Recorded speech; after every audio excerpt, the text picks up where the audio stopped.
Hi, I'm Mike Bamer with Amex Pharmacy, and I'm together here today with Stefan Hartman from Iron Direct Primary Care here in Melbourne, Florida.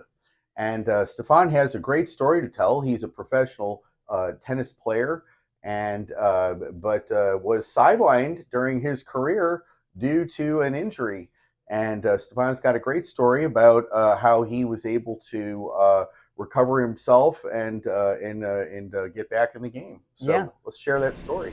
Yeah, so lateral epicondylitis, or tennis elbow, it happens here on your forearm, basically, up at the start here. My pain was so severe, it would travel all the way down my arm, and it would feel like a coal, like dead. My arm would feel dead after matches. This got really bad in 2014 when I was on the professional circuit, the International Tennis Federation Tour. It was so bad, I actually would call up orthopedics, and I was like, can you get me in to give me a steroid shot? Like, I was that desperate, and they couldn't fit me in. So I just played. I took a lot of ibuprofen. But the tennis, I couldn't give it a break, because then I started playing tennis for the UCF tennis team in 2015, and it was icing it every time.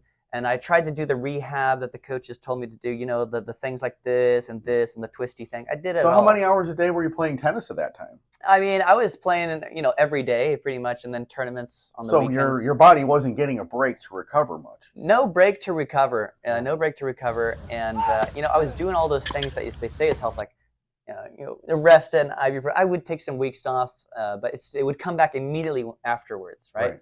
And I had to take the ibuprofens. Even one of my teammates gave me a narcotic. I didn't know it was a narcotic. They gave me it, and it made me feel good. That's a problem. That's a huge problem with athletes. I don't know if you know about that. Yeah, right. Yeah, but that's how it starts often. And I learned, I was like, okay, no, I can't take that. It makes me feel too good. Right. So after that, I just quit tennis. I was like, maybe I can't play tennis. I have to your body. Yeah, you began to believe that your body really wasn't up for it, and that you were going to not be able to have a successful. And I was like, I'm really going to give it rest now. So I gave it rest from about 2015 till 2017.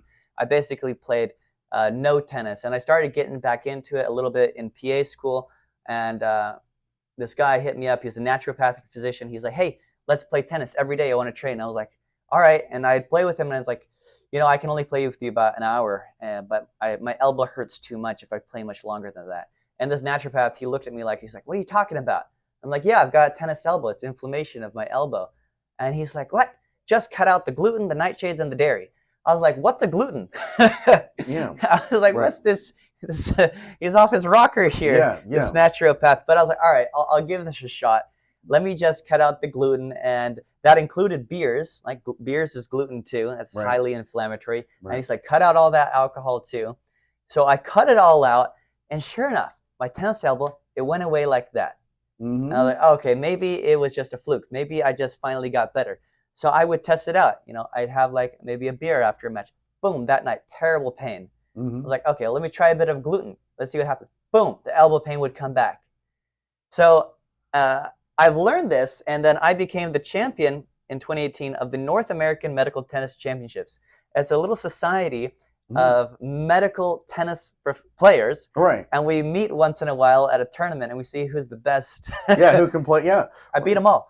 Well, so you went from being unable to play and having to bow out, thinking that your chosen sport and your passion was something you weren't going to be able to do. Yeah.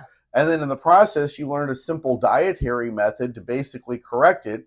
And in the process, you probably learned that about free radical generators, carbs are free radical generators, right? And 5% of your carbohydrates break down into free radical generators that cause chronic inflammation. Specifically, the gluten seems to be problematic. Like, I can have rice now, and when I play for tournaments, because I need carbohydrates for tournaments, I will eat rice. And in between matches, I'll pretty much be eating rice and sardines in between matches. And this allows me to compete. And I'm playing, mind you, against kids half my age. They're 15, 17-year-olds playing these professional tournaments now. I'm almost 31 now, and I have to get out and battle against these kids all day. Yeah. And I can play with no pain in my elbow, no ibuprofen, no icing it, if I'm good about my diet. And in the weeks prior to tournaments, I cut out all gluten, no alcohol. I'm super strict because I know when I'm playing at that high level, the high impact that goes into my arm, I have to have no inflammation in my body.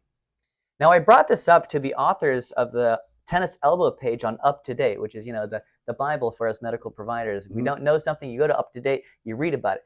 You read about tennis elbow on Up to Date, it tells you to do everything. You need to rice it. You need to rest it, ice it, take ibuprofen, maybe get a steroid shot. But I explained this to the officers of Up to Date at this championship, and I was like, look, this is my story, this has happened. And they were a bit, you know, perplexed. You know, diet is often far removed from medicine.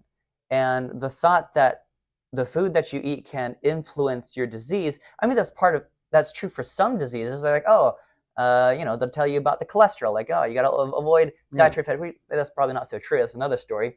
But gluten and alcohol and tennis elbow is nowhere to be found on the up-to-date page of tennis elbow. Right. And I've applied this to many patients now for many inflammatory conditions outside of tennis elbow, and I found this to be true for many patients, avoiding these highly inflammatory foods. Right. I believe that. And well, if you think about your chronic disease pillars, you have redox. And when you're putting free radical generators into your redox system, you're making inflammation.